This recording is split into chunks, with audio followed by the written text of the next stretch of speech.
Okay naman si Nunoy Langga, oh. Okay na? Okay naman. Okay na siya? Okay naman sa tingin ko. Ano lang siguro, kasi lasing. Na magkasugat-sugat. Ay, magandang gabi po. Malapit na mag-alas 12, kaya ang tawag natin sa ngayon ay vlogging sa hating gabi. So, ang ating pag-usapan ay yung mga kabubuhan. Kabubuhan ng ating opisyal. At ang lahat ng kabubuhan ito ay nagsimula sa kagustuhan na matanggal si Sara Duterte. Kaya bago lang lahat yan, manayas ko muna patugtugin yung tinatawag na musika natin. Ano ba yung musika natin? Ito.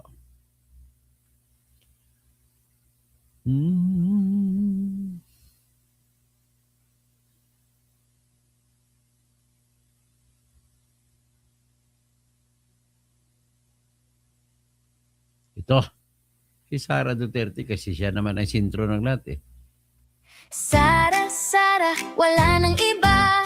Sara, Sara lang pag-asa. Sara, Sara, siya lang makapakulong. Mga kontraktor ubusin niya.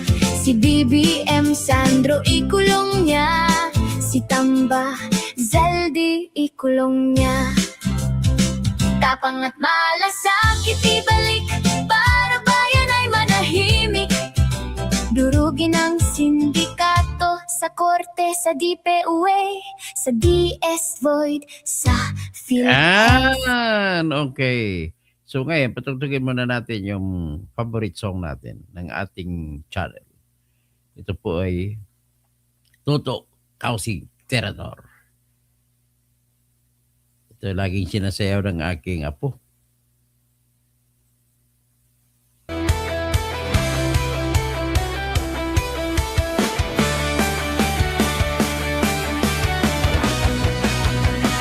Good morning, Alipunga Pango. Kilala ang tindi. Watching from Monterey, California. Hindi kayang bayaran ni numan ang kanyang prinsipyo. Kapag may inaapi, siya ang nariyan. Kapag may bayaran, siya ang hadlang.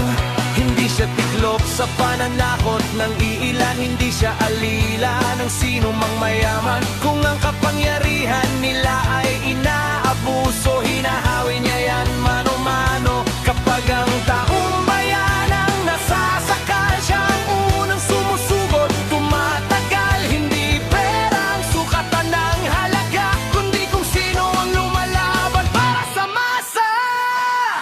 Toto kasing tirador, toto kasing tirador. Kakapi ng naaapi, kalaban ng sakim na mandarambong. Toto kasing tirador, toto kasing tirador. Hindi kayang bilhin ang puso niyang matibay.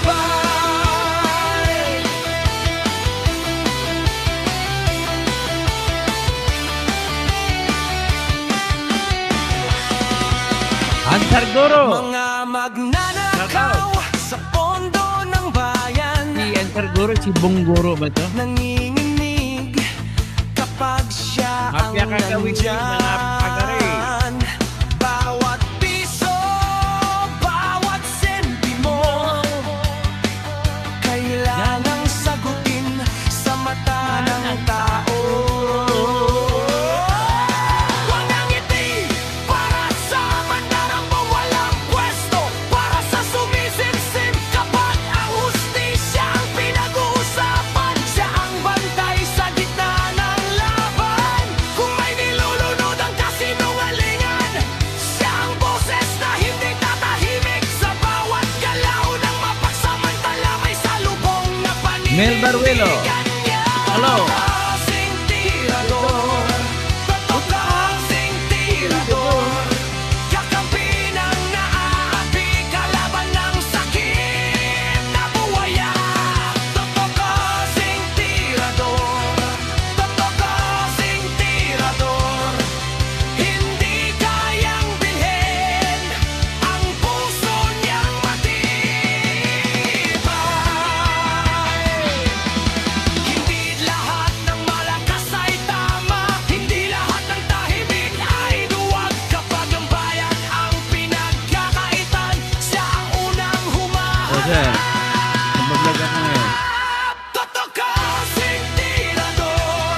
Babalag ako ngayon. Klaseng tirador, kakampi ng naaapi, kalaban Nagbablog ako.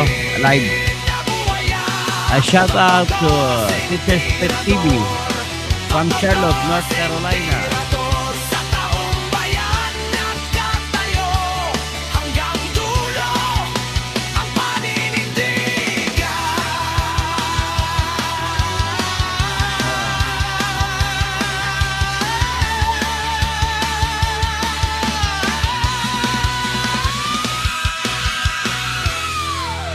Okay, ladies and gentlemen, magandang umaga. Ito po ay vlogging sa ating gabi.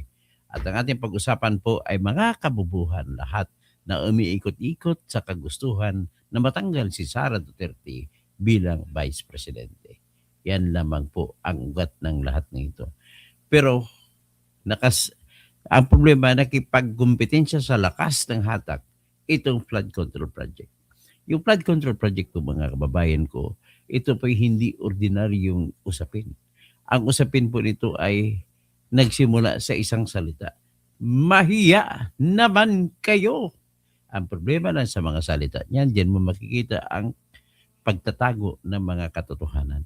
Na sa likod ng salita na yun, ang tunay na salarin ay yung mismo, wala nang iba kundi yun nagsasalita mismo.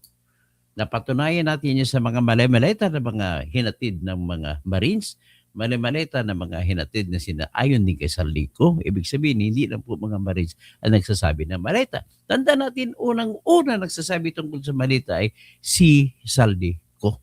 Napakarami. Kumbaga, nag-follow up na lang yan ang mga Marines at nagdagdag ng maleta. Tapos, pumasok bago ang mga 18 Marines, pumasok muna yung isang Marine na si Gutesa. Pero balita ni Mike Defensor, si Gutesa ay baka patay na. Yun pinaka-problema nila. Sana hindi naman mangyari. So, ngayon, ating ituloy mo ng ang ating vlogging patungkol naman sa mangyayari. Alam mo, mga kaibigan, sigurado daw lilitaw na bukas ang 14 na Marines, bagong Marines. Nak ng wedding. Wala. Ito po ang dahilan kung bakit talagang pilit nila pinipigilan ang mga paglalatag ng mga katotohanan ng walang iba kundi ang tanging blue ribbon ng bayan na walang iba kundi blue ribbon ni Marcoleta at saka ni Pia Cayetano. So, yan, ano pa ba ang idadag natin dito? Meron pa pong isang mga 7 na lalabas, dagdag niyan. So, ilan na? Magiging 18 plus 14, that would be 42 plus 7, 49. Naku naman, ang hirap naman ito bibigyan. Alalahanin mo, 103 na Marines ang kinuha ni Saldico na magde-deliver para sa kanya. So kung ganun po, ano ang mangyari niyan? Di lalabas kayo, magiging tama yung nawala ang alin. Hindi naman nawala kasi siguro lumipat kasi ibang channel. Problema ko do. Sige, ikuhan ko muna, may trouble. Antayin muna ko, i-refresh ko ha. Kasi yung isang channel ko ay nawala. Pero i-reload ko lang.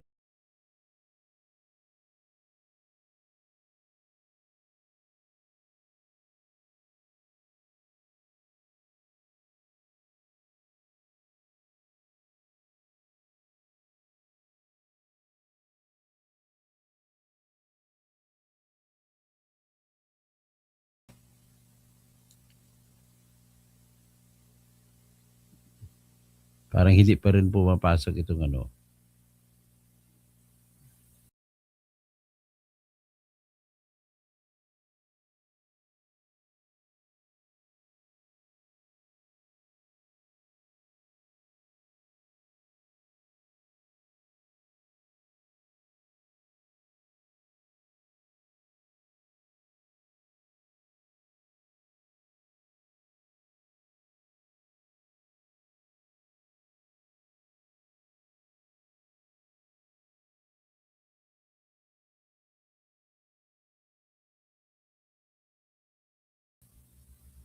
Okay, magpa-music muna ako. Habang inaayos ko, magpa-music muna ako.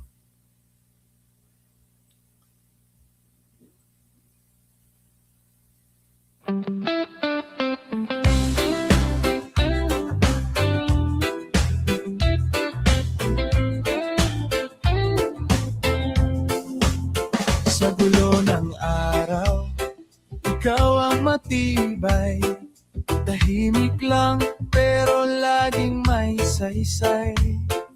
Hindi ka nagyayabang pero alam ng lahat. Kapag ikaw ang nariyan, ligtas ang lakad. Sa bawat usapan may bigat ang dala. Sa bawat pasya mo may tapang at tawa. Kaya kapag Okay. napapagod, ikaw I-restart ko na ang muna, ha? takbuhan. I-restart ko muna. Kahit maikli ang biro, may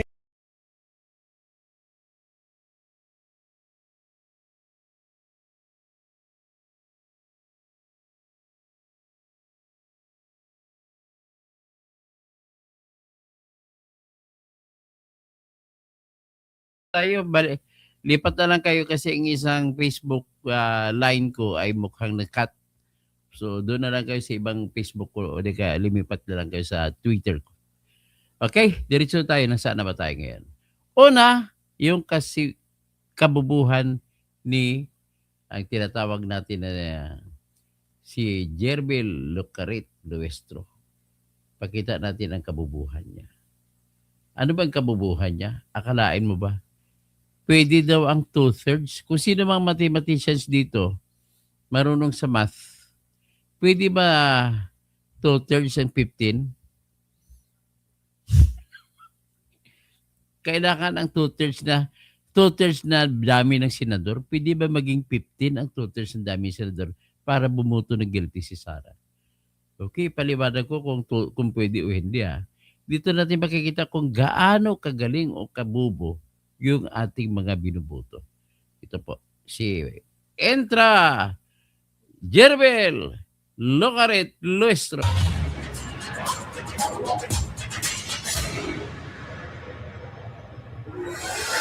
Nadagdagan pa ang bilang ng mga testigo na ihaharap ng House Prosecution Team sa impeachment trial ni VP Sara at sa harap ng gridlock sa Senado may bagong hirit ang House Prosecutors. Alamin sa agenda report ni Isaiah Mirafuentes ng Abante. Ang sinabi sa Constitution, 2/3 of all members of the Senate. It did not say 2/3 of the 24 members of the Senate. Yan, kikita mo ha? Galing niya. Mamaya natin na birahin. Pakinggan mo natin kung anong ibig sabihin niya 2/3, the number of the Senate. Kung si House Lead Prosecutor at Batangas Representative Jervil Luistro raw ang tatanungin, hindi na dapat 16 ang required number of votes para ma-convict si Vice President Sara Duterte. Sang-ayon dito, sina San Juan Representative Bel Zamora na miyembro rin ng prosecution team at House Trial Spokesperson Representative Zia Alonto Adjong. Ayon din kay Luistro, hindi na dapat payagan pang makaboto si Senator Jinggoy Estrada. Well, under the Plunder Law and the Anti-Graft and Corrupt Practices Act, when the public officials are charged as such, they are suspended from becoming a member of the Senate. Saan makakita ng batas na yan? Wala pong batas na ganon. Nag-side-set. May problema kasi pagbubo sa batas, yan ang problema ko eh. Wala pong batas na ganon. Is there a law suspending the senator if he is facing non-bailable case? Wala akong alam na batas na suspendido ang karapatan ni Jinggoy kung may kaso siya.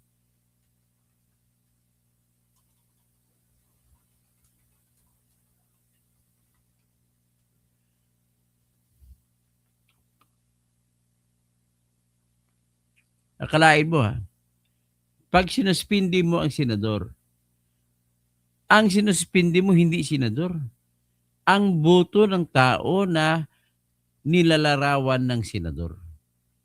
So, kung may kung may mayroong bang batas, ano bang sinasabi dito?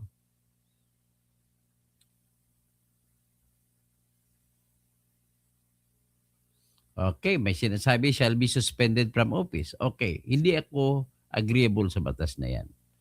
Meron nga. Pero ang problema ko, hindi ako agreeable sa batas na yan. Sapagkat boto ng tao ang tinutukoy dito. So nagkontra-kontra boto ng tao at yung kaso.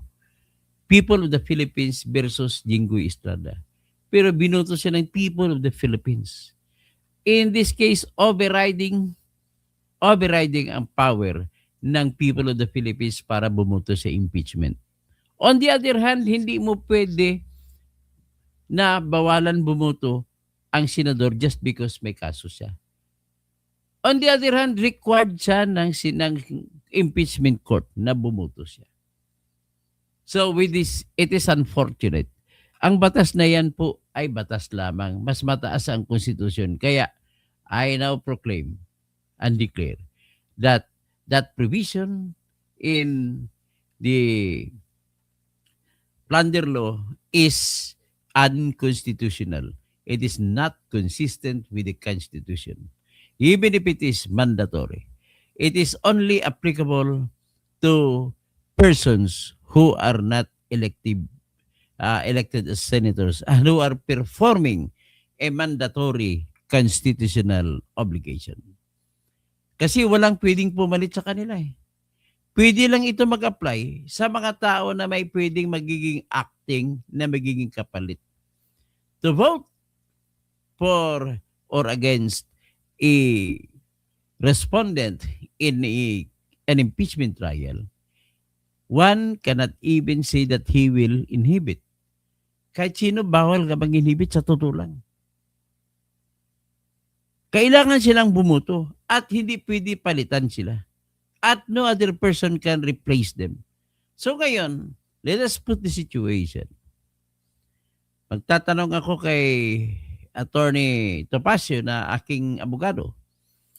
How can it be possible for us to say that the plunder law is valid if it occurs, kung nangyari, nagkakataon na siyam ang nakasuhan ng plunder sa senador, siyam na senador nakasuhan. Kung siyam na senador na nakasuhan, kulong sila lahat. At kung kulong sila lahat, suspended sila. At kung suspended sila, hindi sila makaboto. So ngayon, ang kailangan para makonvict si Sara Duterte ay 16 na boto. Tanong, ilang boto ang kaya nila na maximum makukuha kung ang siyam ay nakakulong? Hindi na siguro kailangan magaling ka sa math. 9, ang 24 na Senado ay bawasan mo ng 9, anong matitira? 15 votes lang. So, dinipit, tinalo ng batas na simple ang ating konstitusyon. Napaka salabagan. Alaikum assalam, Amin Mutalib.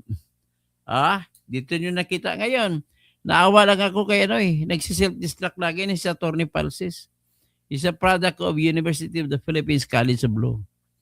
So, ibig sabihin, I now find out, kahit produkto ako ng Mindanao State University at pamantasan ng lungsod ng Maynila, siya naman produkto ng University of the Philippines. Pare-pareho, all is fair in the name of disbarment. Kaya, ang sabi ko sa iyo, falsus in unos, falsus in omnibus, Attorney Palsis in unos, ay tumahimik ka na sa kadada ng bibig mo.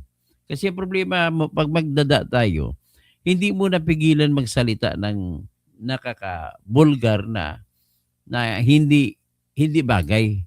Ang problema nung kasi, nagsalita ka ng bulgar, parang ano bang sinabi ni Palsis? Ang sinabi niya kasi, ang kapatid niya si Nico Palsis ay kinasuhan ng manager ni Chris Aquino ng criminal case. At ang criminal case na kinaso ay parang pinapalabas na nagnakaw ang kapatid ni Attorney Palsis. So nagalit si Attorney Palsis kasi puro mga dilawan ang kumaso laban sa kapatid niya. So binira niya mga dilawan gamit ang bulgar na salita. So because of that, itong Supreme Court natin, wala tayong magagawa. Ganun talaga sila. Ang problema kasi sa Supreme Court natin, just because of the vulgar word uttered by Attorney Palsis, na nagkataon lang naman he was only exercising his freedom of speech. Bakit naman ang Supreme Court natin? Ako, biktima rin ako niyan. Kaya nasuspendido din ako bago ako na disbarre. Just because also of an equivalent vulgar word. Yun lamang po ang ano namin. Halos parallel ang kaso namin ni Attorney Palsis. Pero ang advice ko lang sa kanya, coming from me as an experienced person in that particular respect, siguro, pero mahirap kasi kapag ugali mo na magsalita ng gano'n eh. Anyway, try your best na even matigas ka magsalita, walang problema yun. Kahit sumisigaw ka pa, walang problema yun. Ang problema lang ay yung vulgarness ng salita na ginamit mo. Although, minsan, dapat siguro, minsan, make it a point na kung makapagsalita ka ng vulgar na isang bagay, Attorney Palsis, ay mag-sorry ka kagad. Immediately, right after saying it, sorry kagad. Yan ang mga tinatawag na unguarded moments natin eh.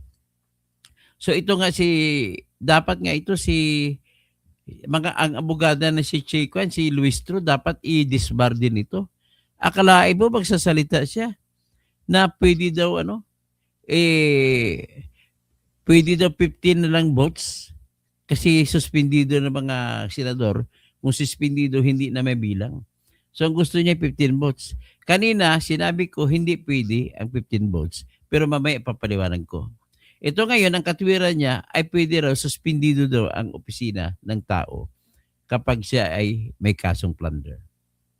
Ang sagot ko, unconstitutional yan because it does not apply to senators, elective officials, na mga senator ay gumaganap ng constitutional duty. Dapat bumuto sila. Paano sila makabuto kung nakakulong? Ganun na kasimple. So, obviously, there has to be a decision by the court declaring that this particular provision is against the Constitution or unconstitutional. It is because like this. Ulitin ko pa, sa mga pakikinig sa akin, mga abogado, mga judge sa ngayon, alam ko marami mga taga-Cebu ng mga justice sa Court of Appeals, kay Justice Ding, Dancing, no?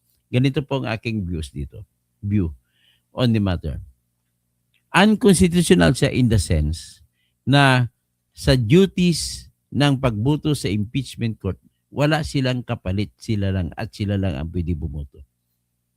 For or against the respondent, sila lang ang pwede bumoto. So dahil wala silang kapalit, at sugo din naman ito ng pinakamataas na batas, which is the Constitution, na bumuto sila. In other words, halimbawa, ang utos ng ating Constitution sa Article 11, Section 3, Paragraph 6, na kailangan bumuto ng 2/3 ng lahat ng senators. So paano pa ngayon maaabot ang 2/3 na 16? Kung ang nasuspindi na kinasuhan ay umabot sa 10. So 24 minus 10, that is 14. So how can you now achieve the 16 votes? Talagang sinadya ito ginagawa ni Boying. Ang purpose nila ay para bababa yung threshold. Akala nila, ang inisip na pag mababa na ang senator na bilang, doon na magbabase sa 2/3. Hindi po pwede. Ngayon, kung gano'n ang ginagawa nila, sila mismo ang pumatay sa kanilang gustong mangyari. Gusto na mangyari, iko-convict si Sara. But in conviction, the Constitution is very clear in Article 6, Section 3, Paragraph 6, that a vote of 2/3 of members of the Senate is needed to convict Sara Duterte. Ngayon, kung binawasan mo, siyam na ang pinakulong mo, kinasuhan mo lahat ng plunder, ang natitira ay 24 minus 9. That is 15. pwede mo ba magamit ang 15 pambuto pang mag-convict lahat kay Sara? No way. That will give Sara a weapon na pupunta siya, tatakbo siya sa Supreme Court at hindi siya matatanggal hanggat hindi pa nagdesisyon ng Supreme Court. Habang inaapila ni Sara Duterte. That gives Sara Duterte a justification that even if you will convict her, that conviction can never be final because that gives an opportunity to Sara Duterte to use that as a grave abuse of discretion in order to question that before the Supreme Court. And if it is being questioned before the Supreme Court as an act of grave abuse of discretion, it cannot go into finality because all acts of government that are described or prescribed as grave abuse of discretion can never become final. And in that sense, what is important is makakatakbo pa rin si Sara Duterte sa presidency. So ngayon, sa 2028, granting ngayon, pending ngayon, na-convict, assume na lang natin, na-convict si Sara ng 15 votes kasi yan ang gusto niya mangyari. So nagque-question ngayon si Sara sa Supreme Court. Ang tanong, pwede ba si Sara tumakbo ng pagka-presidente? The answer is, yes, she can in all respect. In all purpose. Pwede siyang tumakbo. Pag tumakbo sa ngayon, ano mangyari? Di, question nila sa COMELEC ang qualifications niya because he was convicted by the impeachment court. Ano mangyari? Di, magdidesisyon ng Supreme Court because it is not yet final, then that disqualification case is premature. If it is premature, then matutuloy ang election. At kung mag-election na, panalo si Sara Duterte, ano mangyari?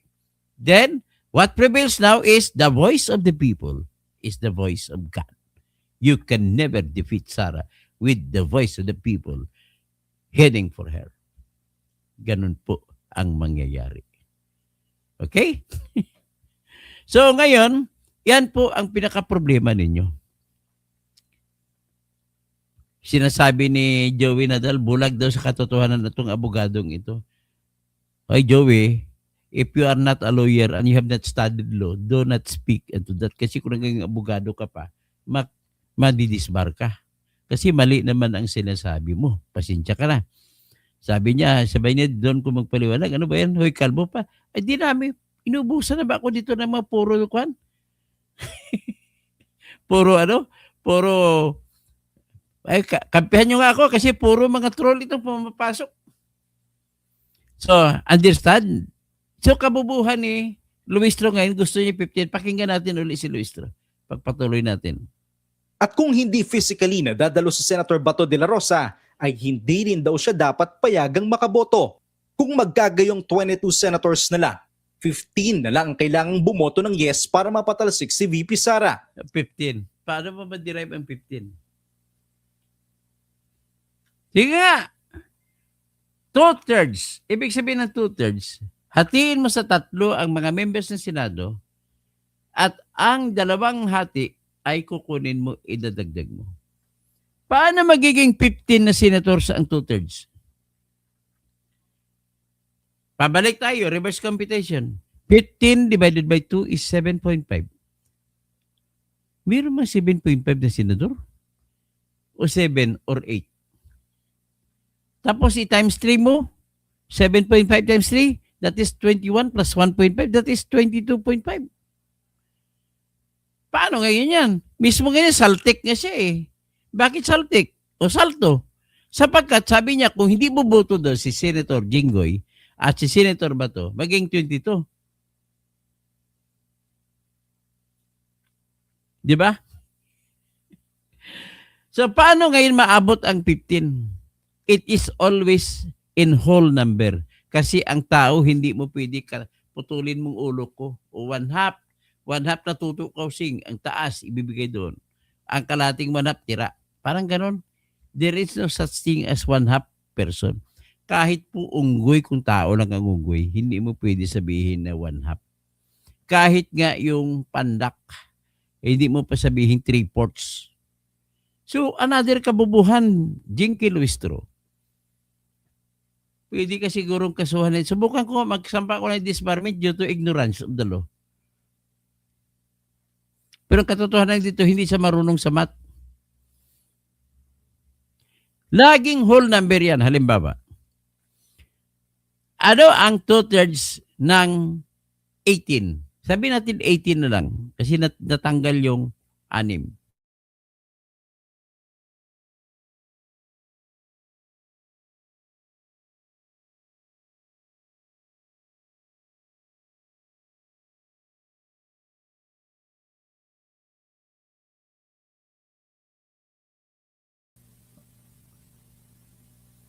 O, pasensya na kayo at tinanggal na naman ako. Dami talaga umatake sa akin. Nakabalik agad ako. So, ganito po yun. Ang 18 divided by 3 is 6 times 3, 18. Di ba? So, ibig sabihin, 6, 6, 6, 3, 6. Ngayon, ang dalawang tatlo na yun, ang dalawa sa tatlo na yun, ang 2/3. So, dalawa, 6 plus 6, dalawa, 12. Buo ang tao, 12. Yan ay kung 18. Ngayon, tingnan natin kung 19. Ilang buto ang kukunin? Divided by 3 mo ang 18, 6. Iba isa ka pa na remainder. Divided by 3, 1/3. Hatiin mo sa tatlo ang tao. Hindi pwede. So ngayon, pupunta ka dun sa whole number lagi. So ano magiging 7 siya? Hindi pwede 6, pwede 7. So 7 times 3, that is 21. Ngayon, 19 lang ang senador na pwedeng bumoto. 21 lang ang pwede kasi whole number. So, imposible po mangyari na ang 2/3 ay less than 16. Kaya nga dinisinyo na yan ng ating batas na ang 16 ay talagang whole number yan. At hindi mo pwedeng bilangin ang kalahati ni Attorney Kausing lang. 1/2. Hindi po pwede. O ngayon, tingnan natin kung 20 ang botante na senador. How can you divide 20 by 3? Ang whole number mo lang dyan ay 18. So, 18 divided by 3 is 6. Tapos may sobra kang dalawa. Paano mahatiin sa tatlo ang dalawa? 2/3 yun. Hindi pwede, di ba? So ngayon, ibig sabihin lang yun, talagang dinisenyo ng konstitusyon na hindi pwede less than 16 ang boto. Next, kung 23, sabihin na 20, 21, yan pwede pang 21 divided by 3 is 7. And 7, dalawang 7 ay 14. So, pero hindi pa rin pwede maging 15 ang boto. Ay, Jinky Luistro, kabubo. Pasensya ka na, tinawag kitang bubo. Kasi talaga namang kabubuhan. Next. Sabi niyo 22 kasi wala si Jinggoy, wala si Bato. My question is, how can you divide 22 by 3? With that will produce a whole number. Wala. Kasi 22 divided by 3, ang divisible lang is 21. So divided by 3, that is 7.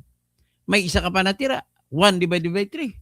1/3. So ibig sabihin, 7 and 1/3. So times 2, 7, bali 14 and 2/3. Wala namang tao na 2/3.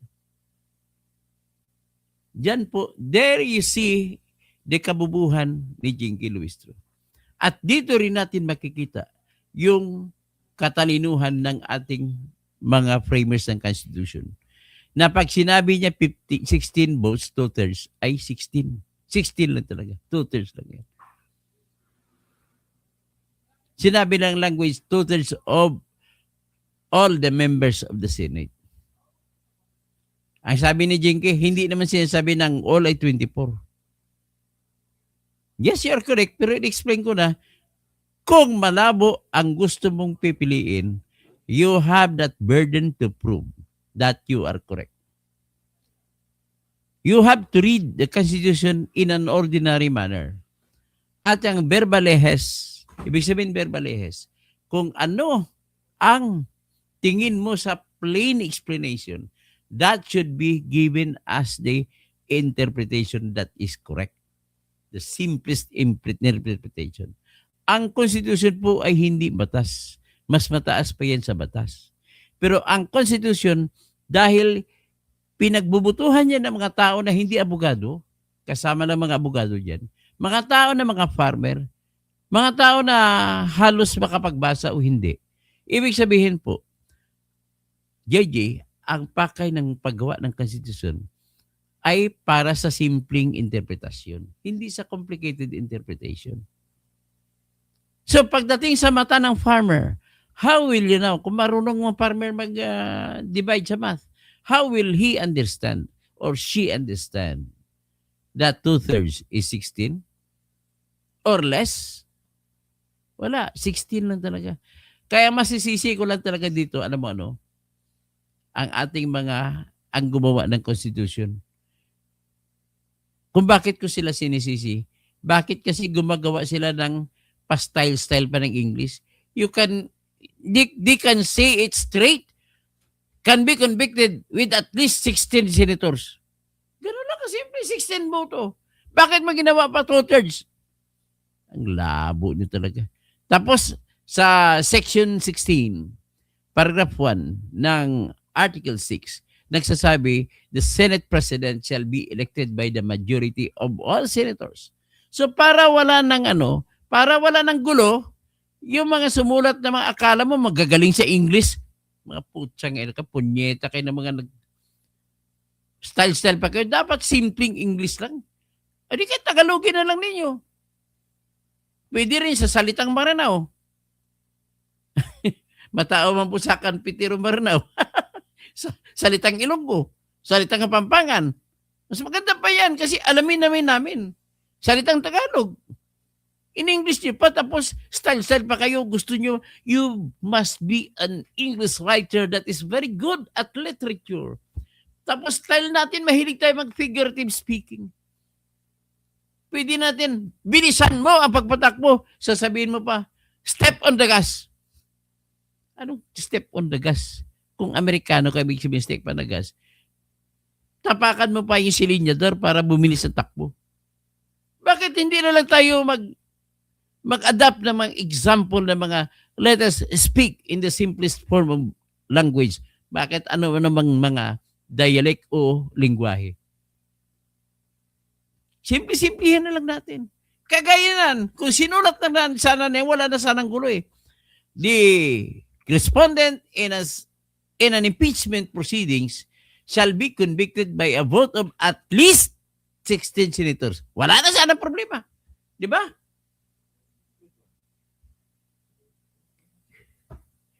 Tama nga ito si Buljak, we are not in America and we are not Americans. Ganun lang.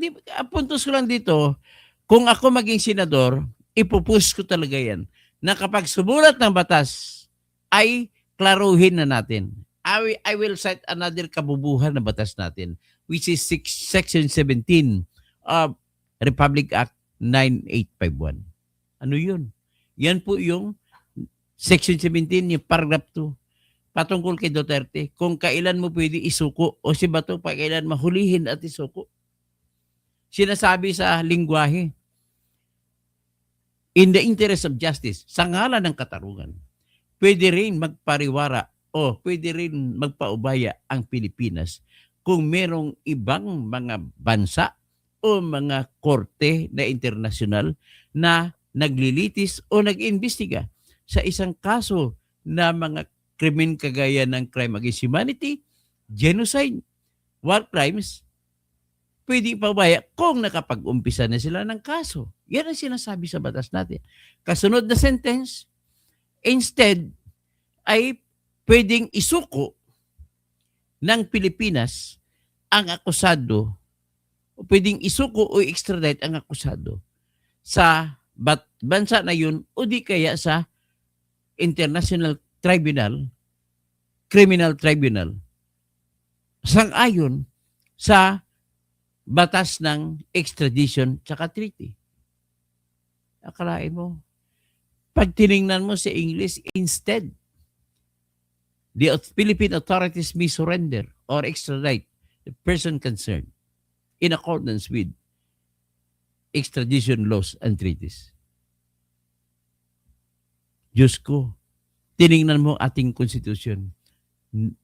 sa ating Section 2, Article 3, na nagsasabi, walang sinumang tao ang pwedeng arestuhin sa warrant of arrest kung hindi ito pinalabas ng judge na mayroong probable cause pagkatapos na mausisa ng judge ang mga testigo, mga complainant laban sa kanya. Yan ang pagkasalita. So paano mo ngayon may isisigo ito sa ICC warrant of arrest na hindi dumaan sa ating local na judge? Dapat gumawa na lang sila ng eksaktong lingwahe. Sabihin na lang nila, instead, the authorities may opt to surrender the accused by means of availing of the rules of extradition. Ganun lang kasimple. Bakit pinapahirapan pa? Yan ang problema ko ng mga lingwahe, ng mga gawa. Kuno magagaling sa English ang gumagawa ng mga writer, ng mga senador niyan, saka congressmen. Kaya nagkakabubu-bubu. Alam mo naman, marami naggagaling-galingan, bubu. Magbebendalo pa. Patay tayo dyan. Pakinggan, tapusin natin si Jinky Luistro.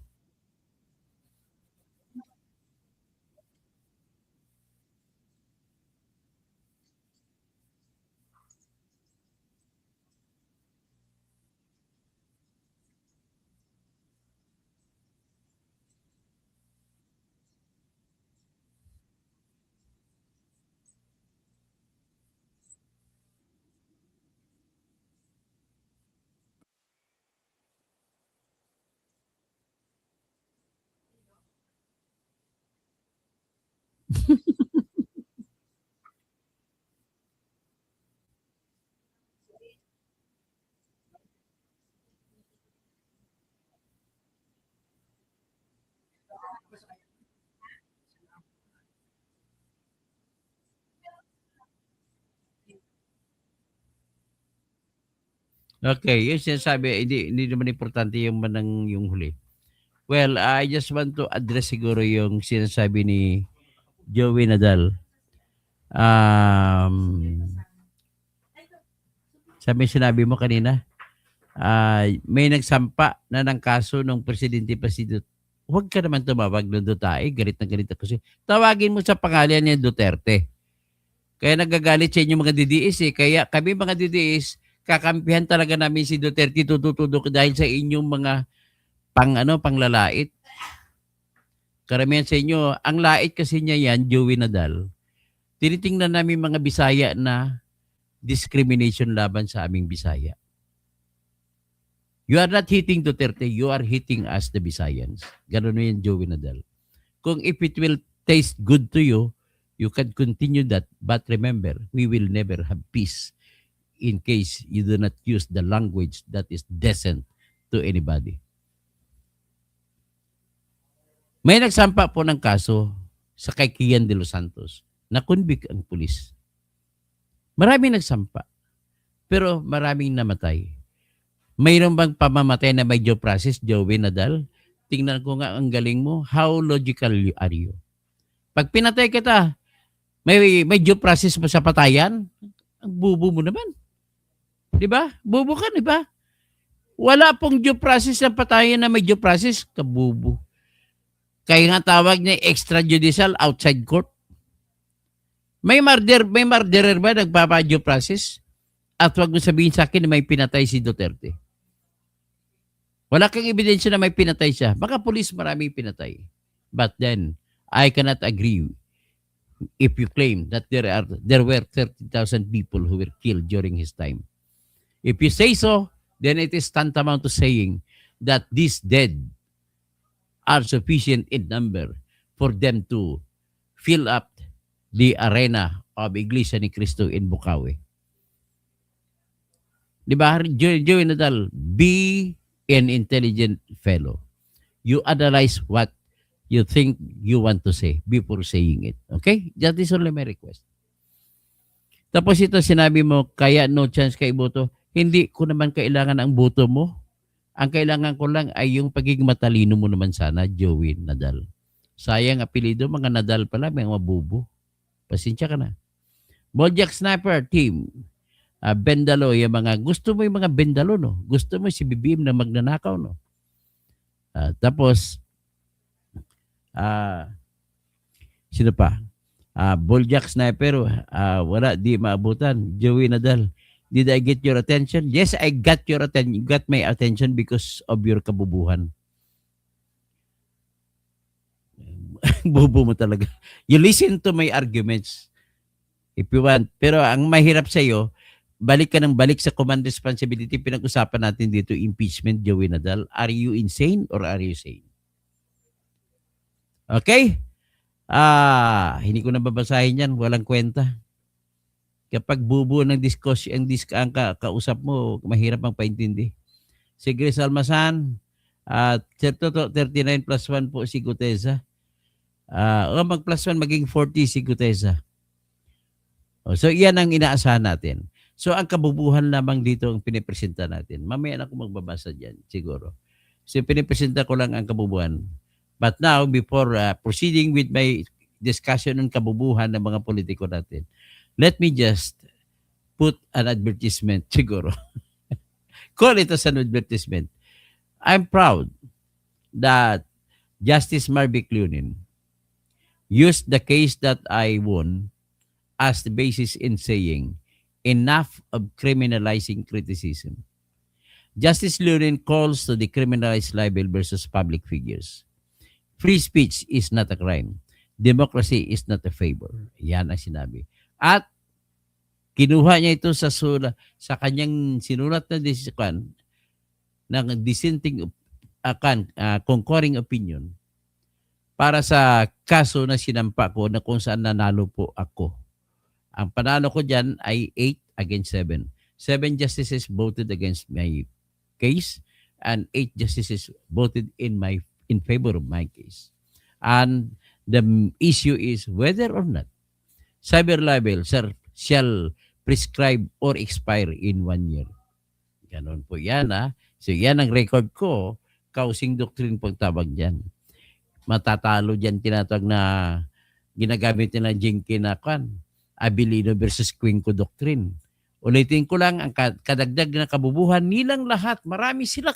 Kasama na po si Jinky Duistro. Sasabihin nila na magkakaya ng gamitin ang Abilino versus Quinco doctrine para sabihin na hindi kailangan na nandun ang lahat ng senador at yung senador na hindi makakabuto ay hindi nakasama sa bilang pag magbilang ka ng majority.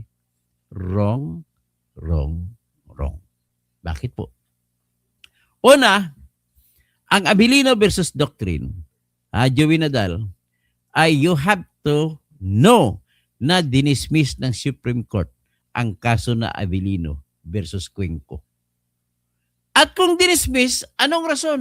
Ang rason po, lack of jurisdiction because the Supreme Court during that time in 1949 did not want to take the case. Kasi nga, sa kanilang tingin, political question lang yun. So because of the fact that the case was dismissed by reason of lack of jurisdiction, any pronouncement in a case that was dismissed due to lack of jurisdiction cannot give rise to any doctrinal value for any pronouncement in that particular case. So, bawal po or hindi totoo or mali ang pagsabi na mayroon tinatawag na Abilino versus Mariano Quinco doctrine. Maling-mali. Okay? Tapos, kung ganon, gusto nila isaksak yan sa impeachment ni Sara. Na kung hindi ka makapasok, hindi ka isama sa bilang. Kung halimbawa, nakulong ang 20 na senador, hindi makaboto, gusto mo ibibilang mo lang ang total sa 4 na natira. Ladies and gentlemen, to impeach a vice president is you are impeaching the vote of the people. She was voted by the people. At kung naboto siya ng tao, only the people can remove her. Theoretically. Pero dahil may constitution tayo nagsabi, pero alalahanin mo yung constitution nagsabi, alamin mo bakit 16? of 24 senators, and that is two-thirds. Alam niyo bang rason kung bakit 16? 16, each senator won in election. At bawat senador ay may constituent na kanilang nire-representa. Kaya sila nanalo. At kung bawat senator ay may constituent nung sila'y nanalo, ibig sabihin po, lahat ng senador ay may mandato galing sa tao na bumuto. Alin ang mas mataas? Ang batas ng ICC, kung i-apply ba natin sa Pilipinas, o ang batas ng Plunder Law, kung i-apply natin sa Pilipinas, o ang batas ng tao? Ang batas ng tao ay boses ng Diyos. Boses ng tao, boses ng Diyos. That is what we call in Latin as Dura Lex, sed Lex. The voice of the people is the voice of God. So, ibig sabihin, if I were Jinggoy Estrada, I will direct my lawyers to file a motion to allow me to attend Senate hearing and vote therein in all issues.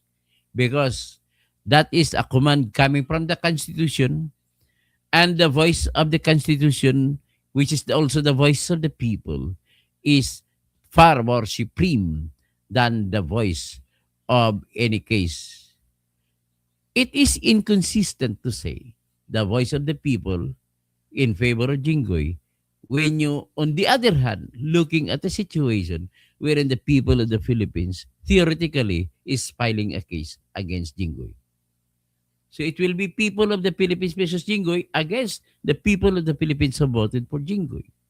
So to harmonize the problem, the Sandigan Bayan can issue an order allowing Jinggoy Estrada to attend the impeachment trial on the ground that it is a higher law or a law higher than Plunder Law, Republic Act 7080, that says that any person or officer accused in that case is suspended from office. To me, that applies only to to officials who are not elected. It does not apply to persons who are elected, because by doing so, the court or the law itself is depriving the voice of the people, depriving the people to make their vote, the people they voted for, to make them stand on for them. Dito, dinis-enfranchise na ngayon ng korte ang tao sa participation ni Jinggoy sa impeachment court. Kaya, wala akong pakialam kung may kaso sila, dapat managot sila kung may kasalanan sila. But then, while they are not yet convicted, kailangan muna, papayagan muna sila na bumuto at i-fulfill nila ang kanilang trabaho bilang senador. Mahirap pang gawin yun? Siguro it depends on the kind of arguments na i-argue ng abogado nila. But then, kung nakarinig kayo sa akin, nakapagbigay na ako ng ideya sa inyo na dapat during hearings, bitbitin ng BGMP si Jinggoy doon sa Senado. Pero this time, hindi na naka-BGMP nakadilaw. Kundi, pwede naman dilaw pero Amerikana. O di kaya Amerikana, tabunan lang BGMP na damit.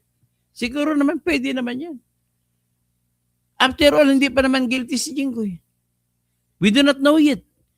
Dalawang beses siya nanalo sa plunder case. Tandaan nyo yun, champion siya sa dalawa. Kung may pangatlo ba, ang tawag namin niya sa basketball, three-peat. Di ba? Kung dalawa lang, repeat. Pero magtatlo, three-peat.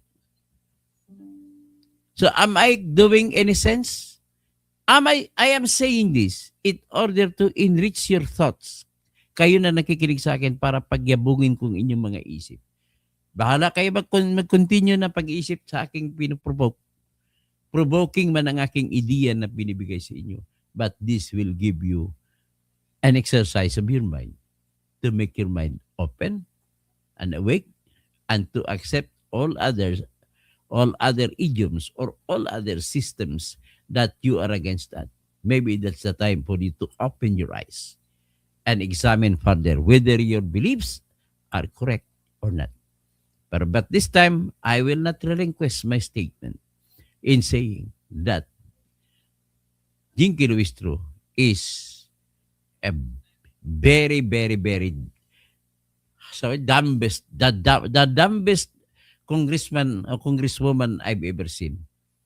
Sabihin ko lang sa English kasi mas magandang pakinggan ang dumb kaysa Tagalog na bobo, di ba? Kaya tingnan mo, pasensya na kung magsalita ka ng tete, pangit, di ba? Pero magsalita ka ng penis, ang gandang pakinggan, di ba? Pag magsalita ka ng pek-pek, pangit pakinggan, pero magsalita ka vagina, ang ganda pakinggan. Ganun lamang po.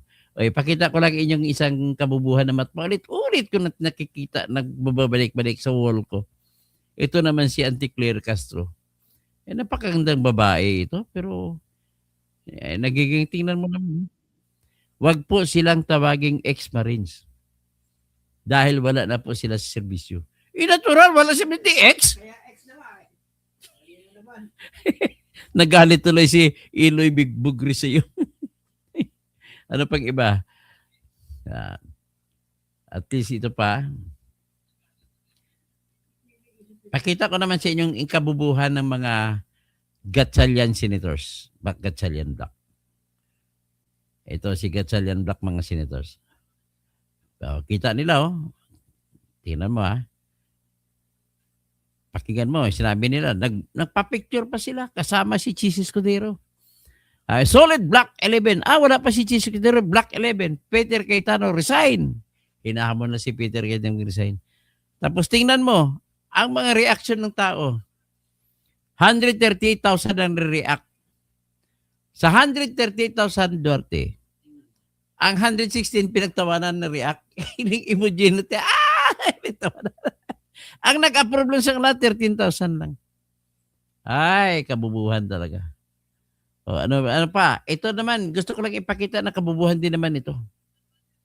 Bago tayo mag-out. Ito kabubuhan din ito. Bakit? Nakalagay po doon sa survey ng Pulse Asia, kung tatakbo head-to-head si Madam Leni at saka Madam Sara, 51% ang boto na makukuha ni Sara. Itong survey nito ginanap noong May 3 hanggang May 7, 2026. Kung bakit ko pinapakita ito? Kasi nakakita ako ng survey na 84% daw ay gusto mag-guilty si Sara. Duarte, kung gusto mo iboto si Sara, ayaw mo siya gusto maging guilty, di ba? O sino kayo totoo? Di ba pag kontra-kontra? Di kabubuhan na naman yun. Pagandahin nyo naman maayos ang survey ninyo. Okay? Ay, nako. Ito talagang buhay natin, Marami talagang, maraming bobo. Ito, si Madam Risa. Pakita ko rin kabubuhan ni Madam Risa Hontiveros. Ano sabi niya? Ano sabi niya? Si Madam Risa.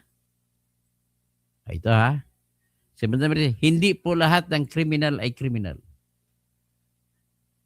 Hindi po lahat ng adik ay adik. Tandaan po natin. Bakit mo tawagin kriminal kung hindi kriminal? Bakit tawagin mong adik kung hindi adik? Di lahat ng adik-adik. Lahat ng kriminal. Gano'n na kasimple yan. Nagpapakabubo naman ito. Ito. May bagong palabas si Saldico. Nire-remind tayo ni Saldico. Ano nang palabas si Saldico? Sa breaking news, Representative Saldico releases the top 51 government officials involved in the trillion peso flood control scandal. Number 1, Ferdinand San Marcos Jr. Number 2, Lisa Aranita Marcos. Number 3, Sandro Marcos. Number 4, Martin Romualdez. Number 5, Yeda Marie Romualdez. Number 6, Julian Romualdez. Number 7, Saldico. Number 8, Boying at Janvic Remulla. Number 9, Lucas Bersabin. Number 10, Claire Castro. Number 11, Risa Hontiveros. Number 12, Tito Soto. Number 13, Ping Lacson. Number 14, Lauren Ligarda. Number 15, Rafi Tulfo. Number 16, Jervy Luistro. Number 17, JJ Suarez. Number 18, Don Gonzales. Number 19, Rods Gutierrez. Number 20, Jude Asidri. Number 21, Edwin Guardiola. Number 22, Benny Abante. Number 23, Terry Ridon. Number 24, Ace Barbers. Number 25, Dan Fernandez. Number 26, Zia Alonto Adjong. Number 27, Paulo Ortega. Number 28, Antonio Trillanes. Number 29, Akbayan PL Party Sendanya. Number 30, Kabataan Party List, Reneco. Number 31, ACT Teachers Party List, Antonio Tino. Number 32, Gabriela Party List, Sara Ilago. Number 33, Laila Dilema. 34, Janet Garin. 35, Stephen Jan Paduano. Number 36, Johnny Pimentel. Number 37, Joel Choa.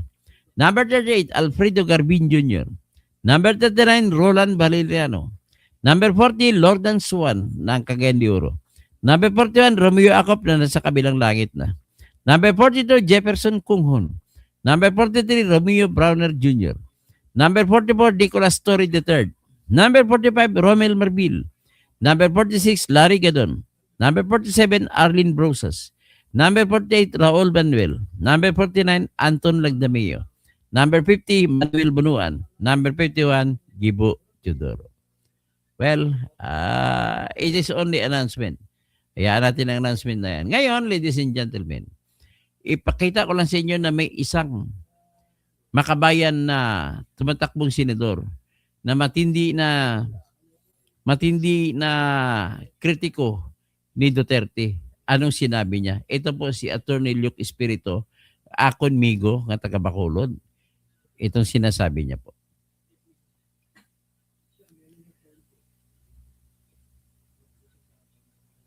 Amount? Yeah. In terms, Yan. mas corrupt si Marcos in terms of amount, Yeah, in terms of kung ano ang role niya sa budget process, exactly. hundreds of billions, Yes. ito hundreds of millions. Now, I think yung pinaka naging question dito, bakit tututok kay Sara Duterte, relatively mas insignificant yung mga binabato sa kanyang case of corruption. Ito mas serious yung kay Marcos. Kumbaga, based on emphasis, why is it na hindi mag-emphasize kay Marcos? Mas corrupt si Marcos in terms of amount. Yan ha. Sinabi na talaga na dapat ang kinaso na impeachment dapat si Marcos. Bakit si Sara? Ang liit na naman kay Sara kung yung para mo. Ito. Papakita ko yung ladies and gentlemen. Alam mo nagpalabas ng order utos kanina si BBM na magkaroon ng special session ang Congress. Alam mo yung target doon? Para magkaroon ng special session sa 17, June 17. Para, kasunod doon, mapipilitan ngayon, pipilitin nila si Joel Villanueva kasi dadalo siya na bubuto pang 13 na senador para sa pagiging speaker ni Win Gatchalian. Okay, bago dyan, nais ko lang sabihin, bakit si Win Gatchalian ganun? Parang galit siya sa mga Duterte. Ito po ang dahilan. Sa panahon ni Noynoy Aquino, merong proyekto ang mga Gatchalian family, the Plastic King. Mga plastic na tao, no? Ang proyekto nila, magkaroon sila ng tinatawag na reclamation waterfront bay. Parang hotel, resort, lahat. Kasosyo niya rito si Isko Moreno. Ang gagawin nila, magtatabon sila ng lupa, reclamation.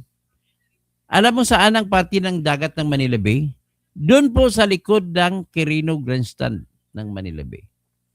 Tatawid yung mga lupa, papunta ron po, tatawid pa, lampasan pa po ang Manila Hotel. Hanggat sa dulo ng South Harbor, doon nila ipapatong ang lupa.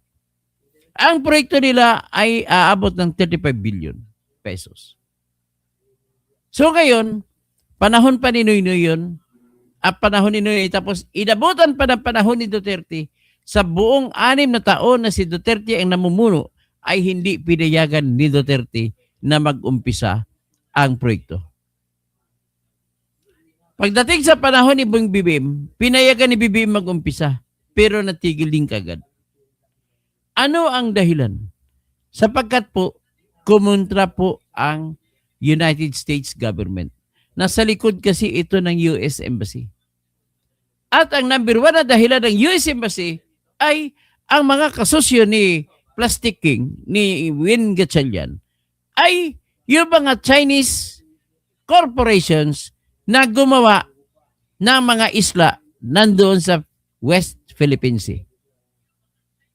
So, gusto ni Win Gatchalian na please, dapat matuwa, magusto at si Lisa Marcos at saka si Bongbong Marcos sa pamamagitan ng pag-guilty kay Sara. At kung ganon, kapalit nun, uumpisa na pagpatuloy ng tinatawag na reclamation project ng waterfront Manila Bay. Kaya galit na galit kay Duterte. Ang purpose lang talaga ay i-convict si Sara, wala nang iba. Kaya nga, kasi mayroong hearing sa June 18 na pre-trial hearing, kailangan po sa hearing na yan ay kailangan may quorum na. Ang tanong, paano magkaroon ng quorum kung hindi makipag-cooperate ang grupo ni Alan sa grupo ni Win Gatchalian? Hindi rin pwede magiging tama ang 13. How will you use with 13? Moot an academic na. Bakit? 16 dapat ang boto kailangan i-convict. Hindi na siya pwedeng tatanggapin kasi less than 16 ang dumalo na senators. So ngayon, anong target ngayon? Nung hearing bukas, mga Maleta Boys, laban kay BBM, ang target ni BBM ay magkaroon ng session sa 17 para pag June 18, meron na siyang hopefully makumbinsin na si Joel Villanueva na sasali sa kanila. Ang problema, nag-anunsyo naman si Joel Villanueva, dadalo ako sa special session pero hindi ibig sabihin na bubuto ako sa kanila. Yan. Okay, hanggang dyan, magandang umaga po. Vlogging sa umaga. Ito po si Toto Kausing Tirador! Toto Kausing Tirador! Si Glenn, tapos si Joey na pasensya ka na Joey ha, na sabihan tuloy kita ng wag mo na ng academic discussion lang yung pasensya ka na. Okay, okay, ayan na naman, hindi kita sasagutin hanggat hindi mo babaguhin ang pangalan, gawin mo Duterte, sasagutin kita, hindi Dutay ha, please lang. Okay, hanggang dyan na lang, Richard Chan, hi Katoto. 8 p.m. time watching from Kuwait. Okay. Salamat. Si Joey Nadal. Okay, Joey ha. Balik-balik ka ulit. Kahit na argumento tayo, balik-balik ka. Romel Bingson. Naimbag bigat. Naimbag daw. Kada kayo amin. Dahil sa malita, daming matatalino, naging bubo, Dr. Toto. Bulljack, sniper. Wala si Bisyo, kaya tanga ka, aling kumaknet, clear. Okay, sino pa? Si Joey, si Oscar Paclibare. Pwede ka ba magturo sa college? Pwede ako magturo sa college of law, turo lang naman walang problema kasi what is important is the knowledge in my mind can never be imparted to other persons just because they are lawyers. No! To be very good at law, you never need to be a licensed lawyer.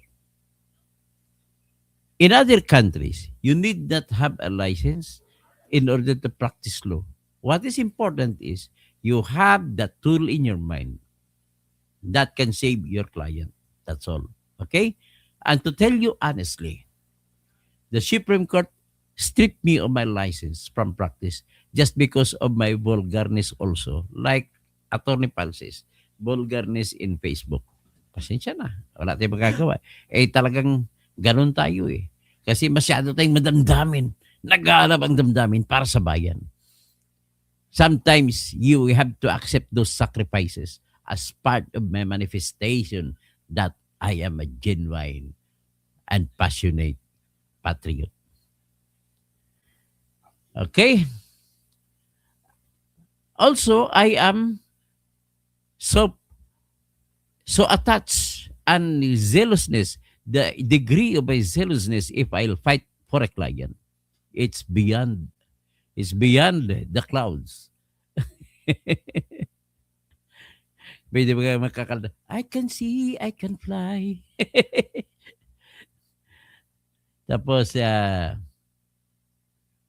hindi na mag-plead siyang guilty si Jinggoy. Sa sunod ko na-discuss kay Jinggoy. Wala, hindi siya mag-guilty the way I see it. Kachibong Rebilla, maakwit ang lahat ng mga yan. Okay? Good morning po. Maraming salamat. At lahat ng mga kumukontra sa akin, you are welcome to come again. My door is wide open for you to discuss with me, even to the point of calling me kalbo. Okay lang po yan. Total, hindi naman ako nasa stand. Kahit kasi alam pagkakalbo ko, gwapo naman ako, di ba? Number 2, may laman naman ang utak ko. Kasi kung bakit ako kalbo, tinatago ko lang sa loob ng ulo ko. Okay, maraming salamat po.